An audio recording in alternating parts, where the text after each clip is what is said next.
আপনাদেরকে স্বাগত জানাচ্ছি। আমি ফিরোজ তোহা। শুরুতেই সংবাদ শিরোনাম। বাংলাদেশের সর্বশেষ গুরুত্বপূর্ণ আপডেট সংবাদে আপনাকে স্বাগত। শুরুতেই সংবাদ শিরোনাম, পরে বিস্তারিত। শুরুতেই জানিয়ে দিব, সিলেটের সীমান্তের জঙ্গল থেকে বিচারপতি মানিক গ্রেপ্তার। সুপ্রিম কোর্টের সাবেক বিচারপতি আবুল হোসেন মোহাম্মদ শামসুদ্দিন চৌধুরী মানিককে গ্রেপ্তার করেছে border guard of Bangladesh BGB.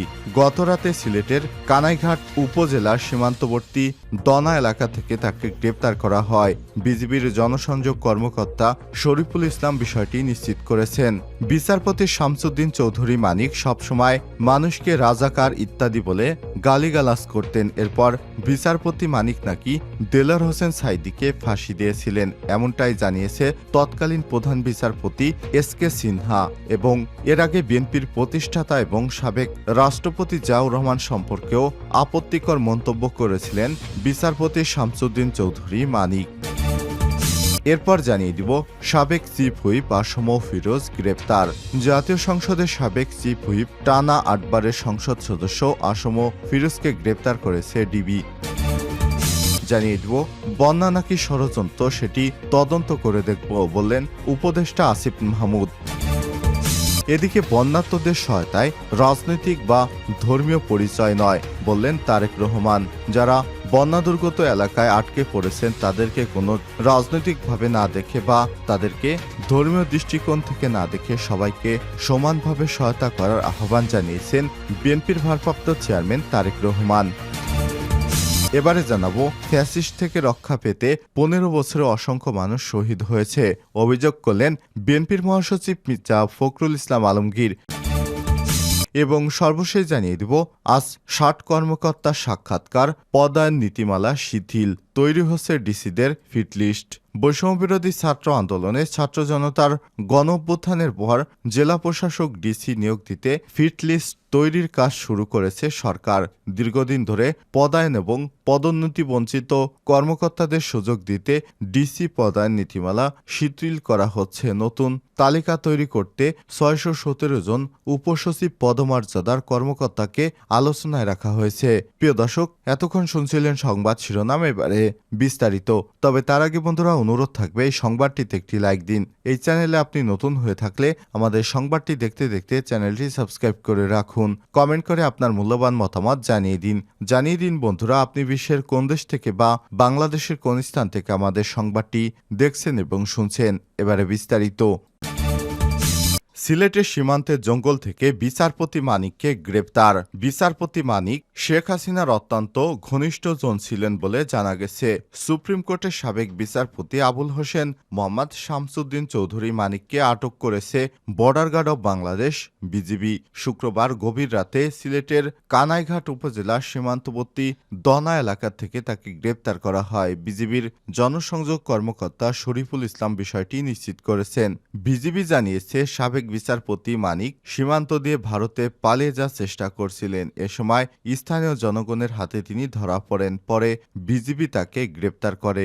এর আগে বিএনপির প্রতিষ্ঠাতা এবং সাবেক রাষ্ট্রপতি জিয়াউর রহমান সম্পর্কে আপত্তিকর মন্তব্য করায় সাবেক বিচারপতি মানিকের বিরুদ্ধে এই 19 আগস্ট নোয়াখালীর আদালতে মামলা দায়ের করা হয়।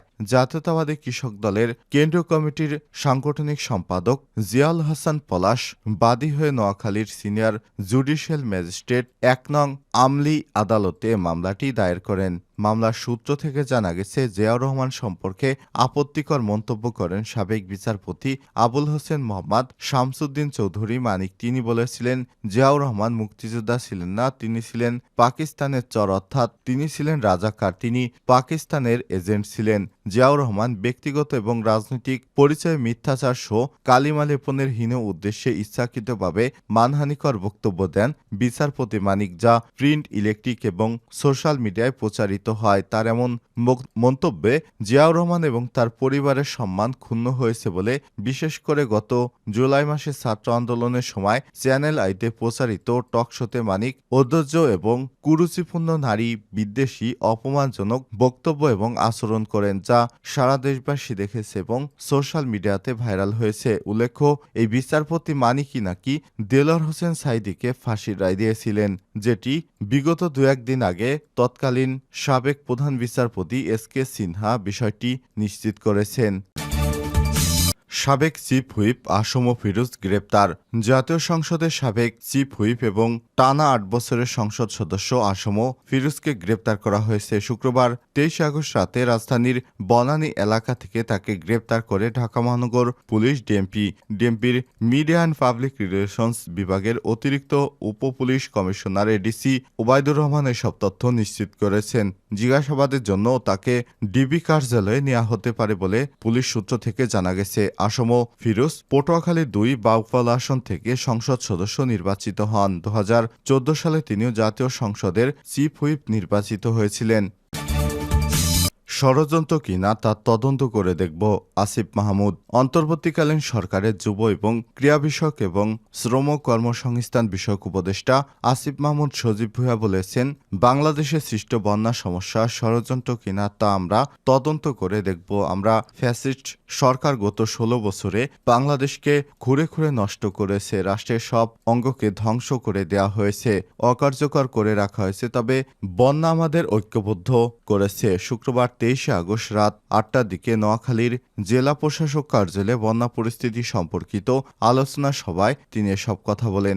আসিফ মাহমুদ সজীব ভুঁইয়া আরও বলেন, ব্যক্তিকে দোষ দিয়ে লাভ নেই, আমরা বলছি সিস্টেমকে রিফরমেশন করব। তিনি আরও বলেন, তার ঊর্ধ্বতনকে কাজ করতে না দেখেন তাহলে তিনি করেন না, এটাই স্বাভাবিক। তাই উপর থেকে নিচ পর্যন্ত সিস্টেম সঠিক করতে হবে। বর্তমান যে ক্লান্তিকালীন পরিস্থিতি সেটা চলে যাওয়ার পর আমরা সিস্টেম রিফরমেশনে হাত দেব। ছাত্ররা এর জন্য লড়াই করতে সক্ষমতার পালাবদল এর জন্য নয়। এ সময় তিনি বলেন, নোয়াখালী উপকূলীয় অঞ্চল, এখানকার মানুষ বন্যার সাথে খুব একটা পরিচিত নয়, তবে উপকূলের প্রাকৃতিক দুর্যোগ এর বিষয়ে তারা সবসময় সচেতন। তাই উদ্ধার কাজে সবার কিছুটা বেগ পেতে হয়েছে। আমরা চাই সবাই মিলে কাজ করব। অন্যান্য জেলার মানুষ নোয়াখালীতে সাহায্যের হাত বাড়িয়ে দিতে এসেছে, আপনারা তাদের সহযোগিতা করবেন। এর আগে যুব এবং ক্রীড়া উপদেষ্টা আসিফ মাহমুদ সজীব ভুঁইয়া নোয়াখালীর বেগমগঞ্জের টেকনিক্যাল স্কুল আশ্রয় কেন্দ্রেও পরিদর্শন করেন। এ সময় বাসিন্দাদের সঙ্গে তারা কথা বলেন, তাদের খোঁজ খবর নেন। এরপর আশ্রয় কেন্দ্রের বাসিন্দাদের পুনর্বাসন এবং সরকারি সহায়তার বিষয়ে আশ্বস্ত করেন তিনি। জেলা প্রশাসক দেওয়ান মাহবুবুর রহমানের সভাপতিত্বে সভায় সেনাবাহিনীর ১৬ পদাতিক CEO, lieutenant colonel Ashraful Uddin, জেলা পুলিশ সুপার মোহাম্মদ আসাদুজ্জামান সহ বিভিন্ন দপ্তরের প্রধানেরা, গণমাধ্যম কর্মী, বৈষম্যবিরোধী ছাত্র আন্দোলনের সমন্বয়কেরা এবং বিভিন্ন শ্রেণী পেশার মানুষ উপস্থিত ছিলেন। বন্যার্তদের সহায়তায় রাজনৈতিক বা ধর্মীয় পরিচয় নয়, তারেক রহমান। দেশে বন্যা দুর্গত মানুষের সহায়তায় রাজনৈতিক বা ধর্মীয় পরিচয় না দেখে সবাইকে সমানভাবে সহায়তা করার আহ্বান জানিয়েছেন বিএনপির ভারপ্রাপ্ত চেয়ারম্যান তারেক রহমান। শুক্রবার ২৩ আগস্ট এক ভিডিও বার্তায় দলীয় নেতাকর্মীদের উদ্দেশ্যে এই আহ্বান জানান তিনি। তারেক রহমান জানান, আপনারা সমন্বিতভাবে বন্যা কবলিত এলাকার মানুষের পাশে দাঁড়ান, তাদের প্রতি সহায়তার হাত বাড়িয়ে দিন। বন্যা কবলিত অঞ্চলের মানুষের জন্য খাদ্য, বস্ত্র, চিকিৎসা ও ওষুধের সহায়তা দিন এবং ব্যবস্থা নিন। নেতাকর্মীদের উদ্দেশ্যে তারেক রহমান আরও বলেন, আপনাদের সতর্ক থাকার আহ্বান করছি যে দেশ ছেড়ে পালিয়ে যাওয়া স্বৈরাচার দেশের মানুষের উপর হিংসা, বিদ্বেষ ও বিরোধী বিভেদ তৈরি করেছিল, কিন্তু আপনাদের প্রতি একান্ত অনুরোধ, মানবিক সহায়তার ক্ষেত্রে আপনারা দয়া করে কোনো রাজনৈতিক বা ধর্মীয় পরিচয়কে প্রাধান্য দিবেন না। একই সঙ্গে আপনারা ব্যক্তিগত এবং দলীয় উদ্যোগের পাশাপাশি বন্যার্তদের সহায়তার জন্য এবং প্রশাসন আপনাদের কাছে কোনো সহায়তা চাইলে দয়া করে সাধ্যমতো সেটি তাদের হাতে দিয়ে দিন। ব্যবসায়ীদের উদ্দেশ্যে বিএনপির এই শীর্ষ নেতা আরও বলেন, দলমত নির্বিশেষে আপনারা যদি ঐক্যবদ্ধভাবে বন্যা কবলিত মানুষের পাশে দাঁড়ান, যার যার সাধ্যমতো বিপদগ্রস্ত মানুষকে সহায়তার জন্য এগিয়ে আসেন, আল্লাহর রহমতে অবশ্যই এই পরিস্থিতি মোকাবেলা সম্ভব। তারেক রহমান আরও বলেন, হঠাৎ করেই আকস্মিক বন্যায় দেশের উত্তর পূর্ব এবং দক্ষিণ পূর্বাঞ্চলে লাখ লাখ মানুষ পানিবন্দী হয়ে পড়েছে। পূর্বাঞ্চল এবং জেলার পর জেলা প্লাবিত হয়, মানবেতর জীবনযাপন করতে বাধ্য হচ্ছে লাখ লাখ মানুষ। জীবন এবং জানমালের ক্ষয়ক্ষতি হয়েছে। এরই মধ্যে জীবন থেকে কয়েকজন মানুষের ভয়াবহ বন্যায় বিভস্ত হয়ে পড়েছে জনজীবন। এদেরকে অবশ্যই আমাদের সামর্থ্য অনুযায়ী সবটুকু দিয়ে সহায়তা করতে হবে।